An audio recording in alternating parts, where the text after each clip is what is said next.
The alien girl's family forced me to marry their daughter. Space travel had become routine in the late 23rd century, with humans colonizing planets far beyond Earth's solar system. Ethan Cole, was a linguist and cultural liaison working for the Intergalactic Alliance. My job was to mediate interactions between humans and alien civilizations. Nothing, however, could have prepared me for what happened on Lysar 7. Lysar 7 was a lush, vibrant world inhabited by a humanoid species called the Lyserians. They were a peaceful people, their society governed by complex rituals and traditions. I was sent there to negotiate a trade agreement for their bioluminescent plants, which could revolutionize human medicine. My arrival was met with a warm welcome. Lyserians were strikingly beautiful, with iridescent skin that shimmered in the sunlight and eyes that seemed to contain galaxies. Their language was a melodic series of hums and clicks, which I'd spent months learning. My guide, a young Lyserian named Kyara, had been assigned to assist me in understanding their customs. Kyara was different from the others, curious and outspoken. She often challenged her elders' teachings, which was rare for her kind. Over the weeks, we developed a strong bond, blending her world's wisdom with my human perspective. I thought of her as a friend, though I began to notice subtle changes in how she behaved around me. Lingering touches, a softer tone in her voice, and an unmistakable sparkle in her eyes. One evening, Kyara invited me to a festival in her village. The air buzzed with excitement, the sky illuminated by glowing orbs released by the Lyserians. The villagers gathered around a massive bonfire, singing and dancing. Kyara offered me a drink from a crystalline goblet, insisting it was a gesture of trust. "It's a traditional drink," she explained, "a sign of unity between us." I hesitated, but didn't want to offend her. I drank, the liquid tasting sweet and oddly warm as it slid down my throat. Almost immediately, the villagers cheered. Kyara's face lit up with joy, but something felt off. Before I could ask what was happening, the village elder stepped forward, addressing the crowd. "The union is complete," he announced. "Ethan Cole and Kyara are now bonded in the sacred matrimony of Lysar 7. My heart stopped. "Wait, what?" I stammered. "What do you mean, bonded?" Kyara's expression shifted from elation to concern. "Ethan, I thought you understood. The drink we shared is part of our marriage ritual. By accepting it, you agreed to become my life partner." Panic set in. "Kyara, I had no idea. This is a huge misunderstanding." The elder frowned. "A bond once formed cannot be broken. It is sacred and eternal." I tried to explain the mistake, but my protests fell on deaf ears. To the Lyserians, tradition was absolute. Breaking the bond would be a grave insult, possibly leading to war. My superiors back on Earth would never forgive me if I jeopardized the mission. Kyara's family took me to their home that night, insisting I begin my new life with them. Their dwelling was a towering structure of organic material that glowed faintly in the dark. Kyara's parents were kind but firm, explaining the expectations of a bonded partner. Despite their hospitality, I felt trapped, my future spiraling out of control. Over the following weeks, Kyara did her best to make me feel at home. She was patient and understanding, aware of the cultural chasm between us. She taught me about Lyserian customs, their belief in harmony, and the deep connection they shared with their environment.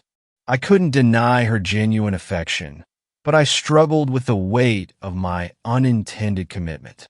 One day, while exploring the forest near the village, I stumbled upon a human communications beacon. It had been hidden under dense foliage, likely a relic from a previous expedition. Desperate for help, I activated it, sending a distress signal to my team. Days passed without a response, and I began to lose hope. Meanwhile, Kyara's bond with me grew stronger. She showed me the wonders of her world: crystalline waterfalls, glowing fauna, and the interconnected energy that flowed through all living things. I started to see the beauty in their way of life, even as I longed for the familiarity of Earth. Then, one fateful night, a human shuttle descended near the village. My distress signal had been received. Captain Harris, my commanding officer, stepped out, flanked by armed guards. "Ethan, we're here to bring you home," he said, his tone stern.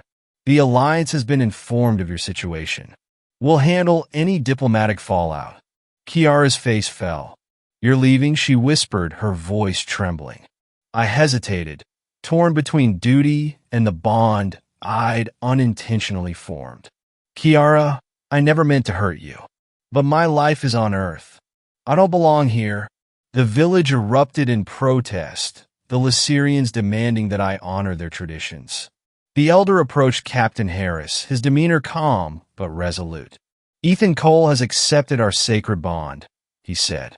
"Breaking it would dishonor our people." Captain Harris squared his shoulders. "With all due respect, Elder, Ethan didn't understand your customs. He can't be held to a commitment he didn't willingly make." Tensions escalated, both sides unwilling to yield. Kyara intervened, her voice breaking through the chaos. "Enough," she cried. "If Ethan wishes to leave, I won't stop him. Love cannot be forced. It must be given freely." Her words silenced the crowd. Tears glistened in her eyes as she turned to me. "Go, Ethan. Find your happiness. But know that you will always have a place here." Moved by her selflessness, I stepped forward. "Kyara," I trailed off, unsure of what to say. Captain Harris placed a hand on my shoulder. "It's time to go, Ethan." As the shuttle lifted off, I looked down at the village, its glowing lights fading into the distance.